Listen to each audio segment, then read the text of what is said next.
Hello my dear students, myself doctor Pravinder Singh.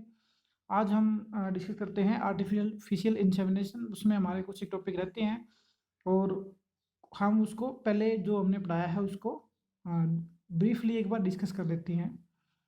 तो first one is objective of artificial insemination. Artificial insemination के objective क्या है? First one is genetic improvement of life stock. जो life stock है उसकी genetic improvement होती है। दूसरा, इससे डिजीज कंट्रोल होती है। तीसरा, possible to increase fertility. Fertility है वो कंपेरेटिवली अगर हम नेचुरल मीटिंग करवाएं और एआई करवाएं तो फर्टिलिटी बेटर रहती है। Next is decrease breeding expense. अगर ब्रीडिंग एक्सपेंस का मतलब क्या है, जो खर्चा आता है रिप्रोडक्शन के ऊपर वो कम हो जाएगा। अगर हम कंपेरेटिवली देखें कि अगर हम एक बुल को रखते हैं और उसके लिए फीडिंग, उसका मैनेजमेंट और लेबर खर्चा करते हैं तो जितना खर्चा उसके ऊपर आएगा उतने में एआई बहुत सस्ती पड़ती है। फर्स्ट, और अब इस क्या है एडवांटेज, एआई के एडवांटेज क्या है? First is genetic improvement. Genetic improvement होगा इसमें। Second is wide spread of availability of genetically superior सायर्स। जो जेनेटिकली सुपीरियर सायर है वो हमें मिलेंगे। Next is disease control. Next is injured stud availables everywhere. जो अगर सपोज करो किसी बुल को इंजरी हो गई और वो सुपीरियर क्वालिटी का है तो हम उसको उसका सीमन कलेक्शन करके उसको यूज़ कर सकते हैं। नेचुरल मैटिंग में ये नहीं हो पाएगा।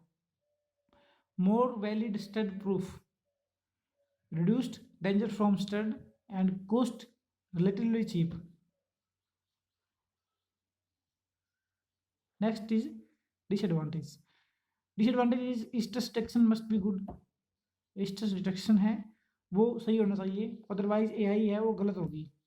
Handle and care of semen. जो सीमन है उसकी हैंडलिंग और केयरिंग बड़ी इंपॉर्टेंट होती है। रिकॉर्ड कीपिंग बड़ा इंपॉर्टेंट होता है। और जो आर्टिफिशियल इंसेमिनेशन है वो एक टेक्नीशियन ही कर सकता है, एक लेमन फार्मर नहीं कर सकता। Time involve restraining and insemination cow, time चाहिए होता है उसके लिए। Training required to handle a semen and breed को। और क्या होता है कि जो ब्रीड काउ होती है उसमें ट्रेनिंग के लिए, हैंडलिंग के लिए और चीज़ें के लिए काफ़ी चीज़ें जरूरत होती है जो इसके एडवांटेज डिसएडवांटेज है। तो हम स्टार्ट कैसे करते हैं? Where do we start? First one is semen collection. First पहले हम क्या करते हैं, सीमन कलेक्शन करते हैं। सीमन कलेक्शन के लिए sexual arousal causing sight sound smell touch. Next, उसके बाद अल्टरनेटिव माउंट्स है जैसे स्टेलियन बोर्स, उनकी डमी यूज करते हैं हम। Next one is method of collecting semen. Semen को सीमन कलेक्शन कैसे करते हैं ये हमने पहले डिस्कस किया है। First one is electroejaculation. Result if male won't care to mount. अगर माउंट नहीं कर सकता मेल तो हम इलेक्ट्रो इजैकुलेशन करते हैं। Get more urine and properly quality ejaculate used in RAM and beef wool. Next one is massage method. In massage method we stimulate by rectal massage, seminal vesicle and vas deferens. Next one is artificial vagina. इसके बारे में class में बताया हुआ है और इसको prepare भी करवाया था। And artificial vagina is best method of semen collection. इसके लिए टेम्परेचर होता है वो हमें 45 डिग्री तक रखना पड़ता है। एक प्रॉपर प्रेशर फ्रिक्शन और लुब्रिकेशन एजेंट यूज करते हैं। फिर उसके बाद है प्रिजर्वेशन ऑफ सीमन। सीमन को प्रिजर्व कैसे करेंगे? जो एक्सटेंडर होता है जो सीमन की अमाउंट बढ़ाता है उस एक्सटेंडर बोलते हैं उसको। एक्सटेंडर के हम न्यूट्रिएंट डालते हैं, उसके लिए मिल्क स्कीम एग योक होता है, बफर कंपोनेंट होता है, बैक्टीरियल ग्रोथ रोकने के लिए एंटीबायोटिक डालते हैं, क्रायोप्रोटेक्टेंट डालते हैं, जो ग्लिसरॉल यूज़ करते हैं उसके लिए। तो उसकी जो वॉल्यूम इंक्रीज करते हैं, ये काफ़ी चीज़ें हम एक्सटेंडर के अंदर यूज़ करते हैं। फिर next one is storage.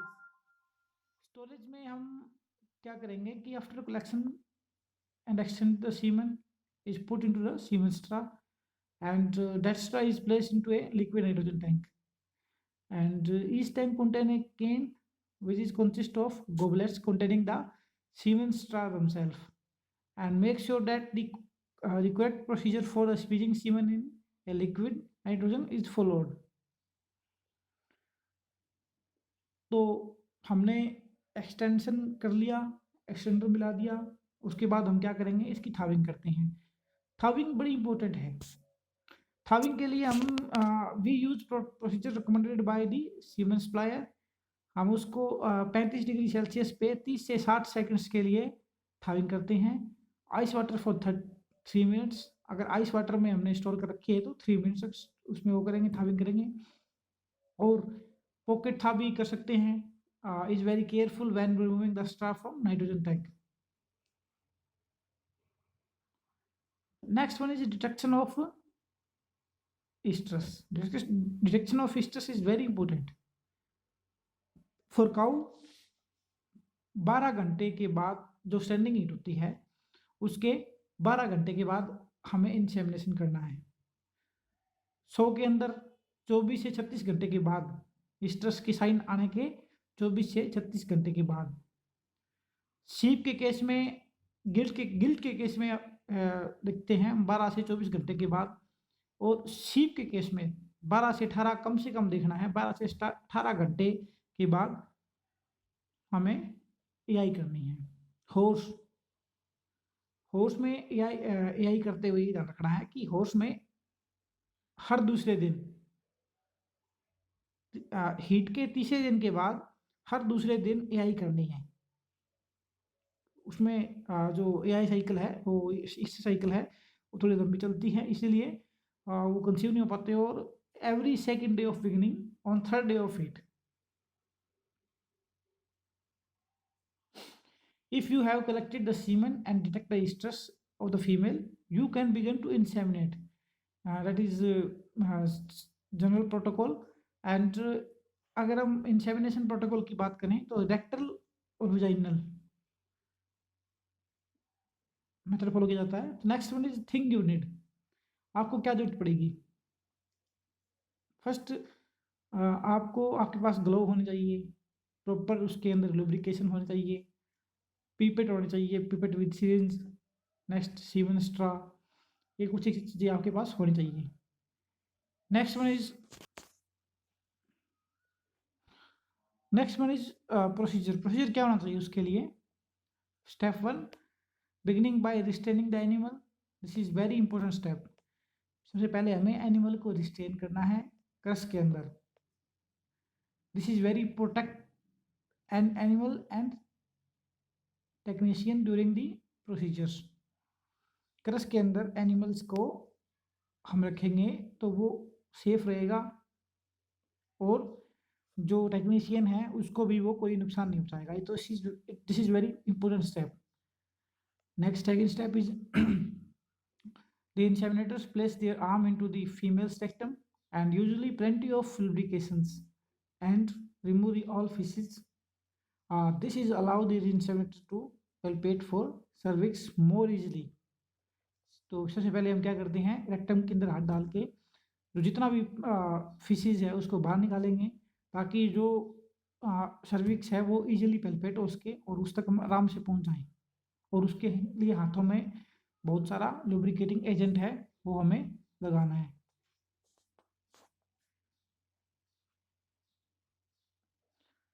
Then step 3 and 4. Once the inseminator has located the cervix, they will hold it in their hands. सबसे पहले अगर हम देखें कि हमें जो हम वहाँ तक जाएंगे और उसमें सर्विक्स को होल्ड करेंगे।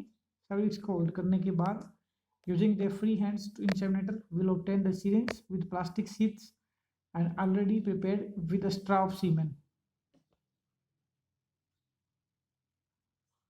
Then step 5.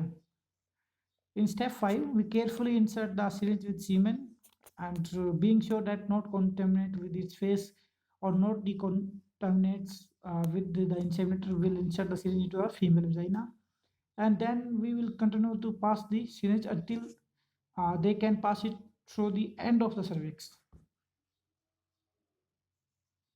Next, does it work every time? Factor affecting conception rate.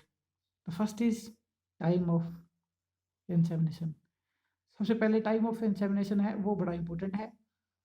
Then number of sperm inseminated, then fertility of male, male की फर्टिलिटी कितने परसेंट थी, then skill of inseminator, that is very important step. तो इसमें क्या होता है कि जो स्किल होती है टेक्नीशियंस की वो बड़ी इंपॉर्टेंट होती है। थाविंग के दौरान जो टेम्परेचर लिया गया है वो बड़ा इंपॉर्टेंट है, ठीक है। तो ये काफ़ी चीज़ें बड़ी इंपॉर्टेंट होती है। अगर हम थाविंग में कोई गड़बड़ करें या फिर टेम्परेचर ज़्यादा रखें तो प्रॉब्लम हो सकती है, या फिर स्ट्रेस है उसके डिटेक्शन में प्रॉब्लम आए, वो भी एक हो सकती है। लेकिन ओवरऑल देखें तो 60 to 70% तक इसका सक्सेसफुल रहती है एआई।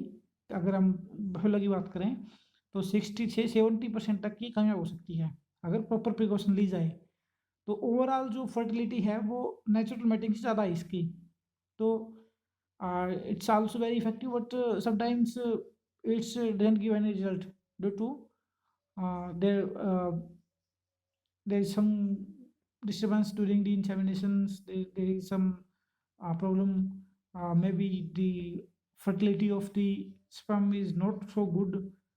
तो कई बार क्या होता है कि एक हार्मोनल रेगुलेशन होता है एनिमल्स का, वो भी खराब होता है।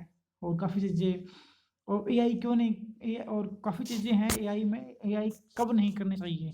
आपको हेल्दी एनिमल के अंदर ही एआई करनी है। अगर एनिमल है वो फीवर है, उसको उसका पहले टेम्परेचर चेक करो।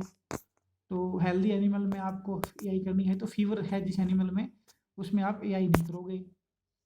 सपोज करो कि एनिमल को धूप में बंधा हुआ है, तो धूप के कारण क्या होता है, एनवायरमेंटल स्ट्रेस के कारण उसका टेम्परेचर थोड़ा बहुत बॉडी का बढ़ जाता है, नॉर्मल से ज़्यादा होगा। तो ऐसे केस में आप एआई ना करें, उसको कुछ देर छाया में रखें। छाया में रखने के बाद उसका जो टेम्परेचर है वो नॉर्मल आने दें, ठीक है। उसके बाद 1-2 घंटे बाद उसको एआई करें। और बेसिकली टाइम बड़ा इंपॉर्टेंट है कि स्ट्रेस के कारण जब उसमें एस्ट्रोजन लेवल इंक्रीज होता है उस टाइम पे फीमेल रिसेप्टिव होती है और ईट के साइन आती है। ईट के साइन आने के 12 घंटे बाद ही आपको एआई करनी है। तो ये कुछ जनरल प्रिकॉशंस एंड मेजर्स है जो आपको फॉलो करने हैं एआई के दौरान, जो आपकी हेल्पफुल रहेगा। और अगले लेक्चर में हम डिस्कस करेंगे प्रिपरेशन ऑफ एक्सटेंडर को कैसे प्रिपेयर किया जाता है और उसमें क्या क्या चीज़ें ऐड होती है।